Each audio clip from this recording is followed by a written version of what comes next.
YotaMD here. We're going to go through a quick review of a 100 series front differential bushing replacement. Here we go. Alright, first of all, I got to give a plug to the YotaMD key fob. That is essentially the sponsor for our video. So if you haven't seen these, check them out on the website, YotaMD.com. You can buy a key fob shell that'll last forever. There you go. With that out of the way, let's talk about tools and parts you need for this. I researched this a bunch and still just kind of had a hard time picturing it all together. So here's the deal. There are 5 bushings. 1, 2,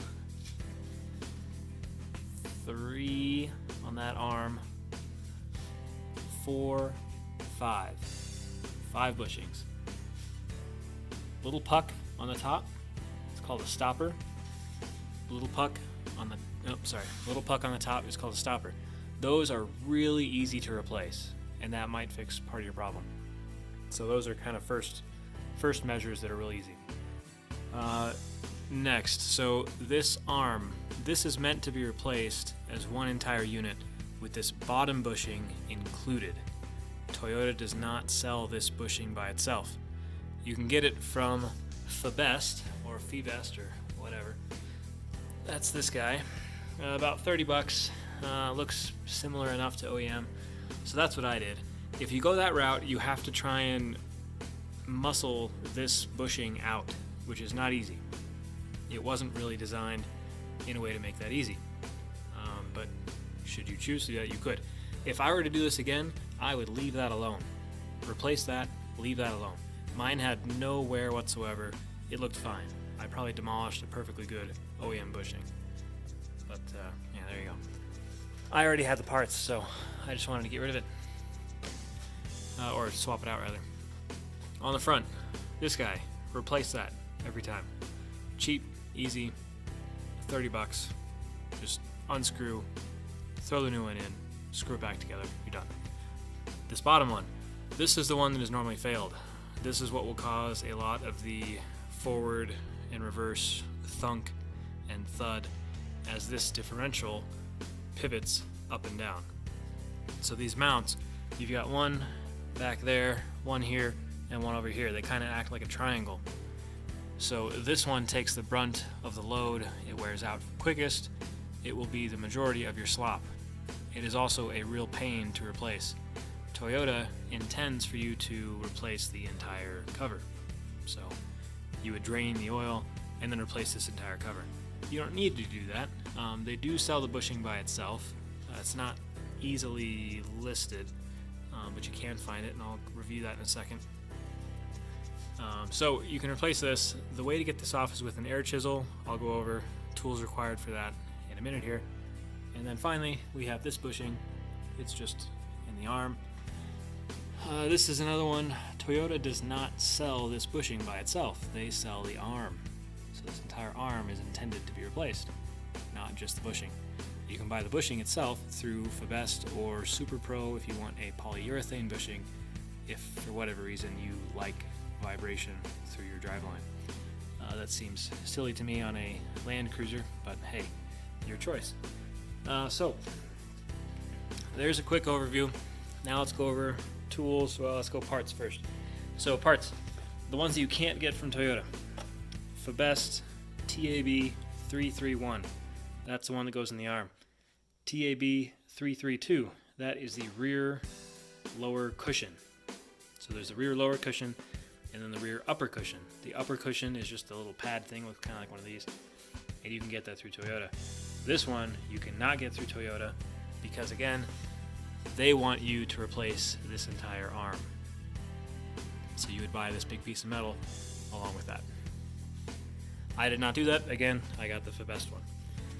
Alright, so here are parts. These are the Toyotas. Just look at the first 3. The rest are miscellaneous Supra parts. Because I'm a fool and trying to restore an old Supra. Here's the stopper. So one there. You can see the part number, cost. There's the lower cushion for the front. This is the most important one right there. So if you take anything away from this video, that's the part number. Pretty cheap. And the other puck. So there you go. For, I don't know, $150 parts cost. That's about all you need. Since we're on the topic of parts, let's look at the old ones. So I've already done the job. I'm already done. You're just seeing the aftermath here. This is the arm bushing. This guy here. Completely demolished because this did not come out. I've got a 12-ton press in the garage here. That was not making any progress whatsoever. Couldn't get it to budge at all. Not a bit. Tried the air chisel, just mangled the hell out of it. Still couldn't get it to press out at all. So I pressed out the bushing in the center. That's what this is. So I got a socket that was just the right dimension and then pressed it through. That pressed through no problem. But then I was left with this inside of that arm. So of course you have to get this out. So to get this out, what I did is I used a hacksaw. So that guy with the blade that comes off, and then you feed the blade through the bushing, and then you saw through the center of the bushing. You do that in a couple places, and then you can just hammer and chisel it out, and it finally came out. Huge pain. If I were to do that again, I wouldn't. I would just buy the arm. I probably spent an hour screwing around with that. I would have rather just replaced it with a brand new thing and just been done. But your choice. You could save some money if you've got an air chisel. It makes it a lot easier. I do, and it still took an hour. Anyway, if you've got a press that could muscle that out, maybe that wouldn't be such a big deal.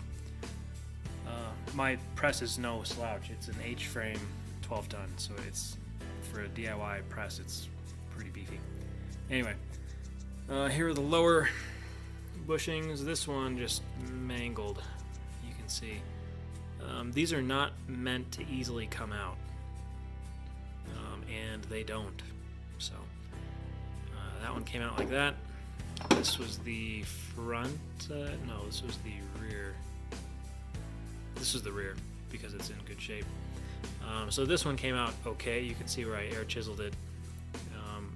What really worked for me, so I had this thing off, but now it's on car, so there you go.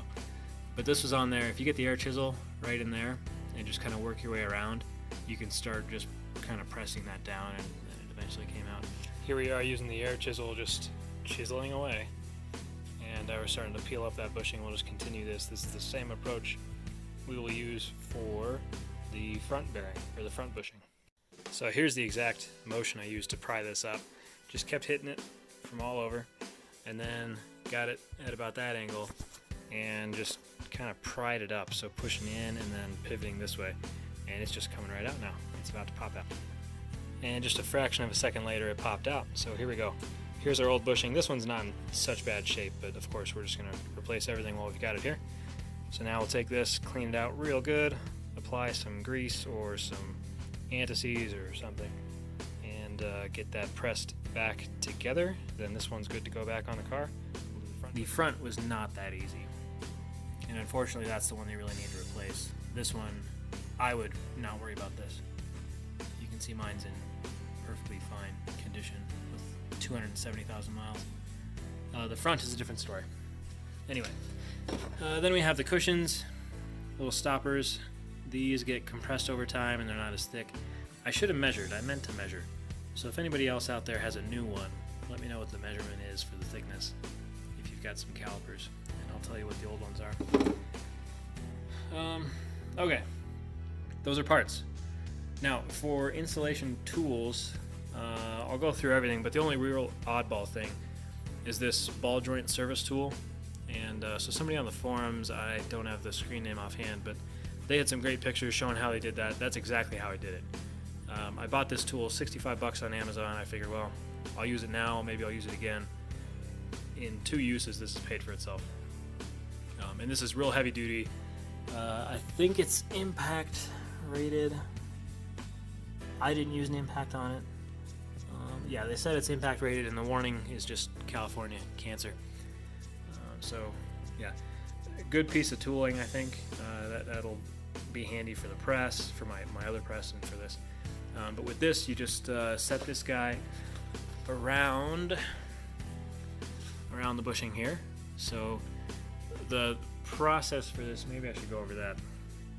Yeah, so process for this, you take the dust shields off, the splash shields, and you can see what you see right here.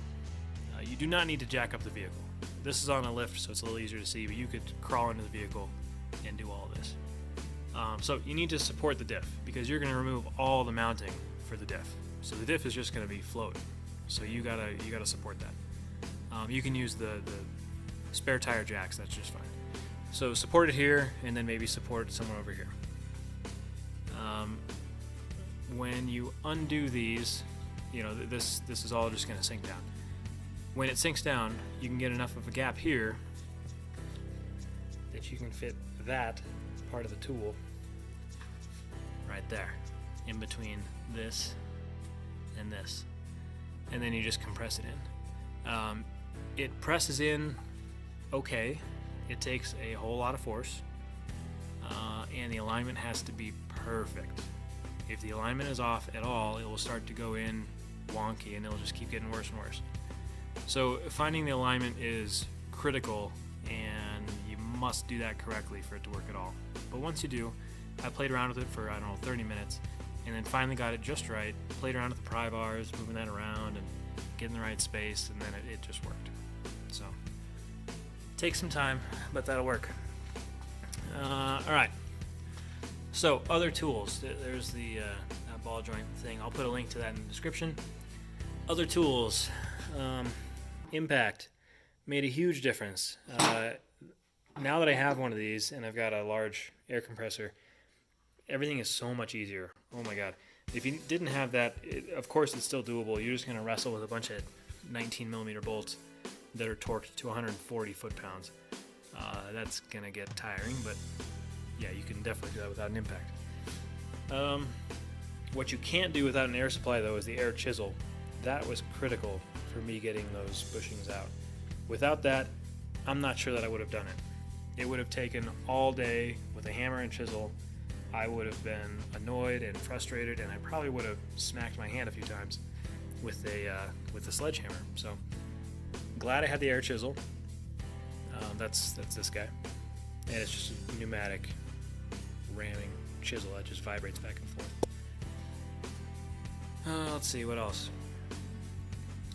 Just basic sockets. 19 is for all the bolts. All the bolts are 19, so that's really all you need. The rest are just for miscellaneous press activities. You need a wrench or 2 sockets because there's a nut and bolt combo in there. Pry bar helps. Hammers definitely help. Chisels. That's about it. Antices, and then a file because I screwed up some of the places where I got it with the air chisel. Yeah, that's it. And then just, you know, eye protection and ear protection. The air chisel is crazy loud, especially on this. I forget which, it was this one. The air chisel here, it was just, yeah, painfully loud, very loud. So ear pro would be a good idea there. But that's it. And now I'm poking around with it with the pry bar, and it's really obvious now. It was not obvious before that these were really moving around. They move just a little. Let's see if I can show you. Of course, this is going to be the least dramatic reenactment ever, but now, so you know, I've got a long pry bar here and pushing on it with some force. I'll try and hold the phone still. So I'm really jamming on that. It doesn't move at all. It's really not supposed to move. Before, when I did this, it moved a ton. So maybe I'll throw in a clip of me doing that. I'm not sure if I got one saved.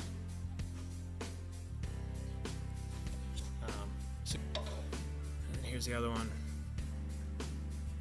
Try and hold the camera really still while I do this.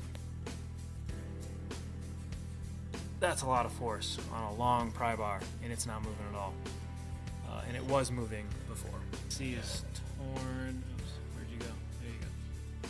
Gotta see that one. Plenty of movement in that one, so there you go. I'm really hopeful. I think this is gonna fix the thunk. Definitely worth doing, and not all that expensive, all in all. So there you go. Hopefully that helps somebody. There were some good posts on the forums. but just didn't quite click for me, so hopefully seeing a few more pictures and videos will help you. Good luck. Oh, one last thing. Torques.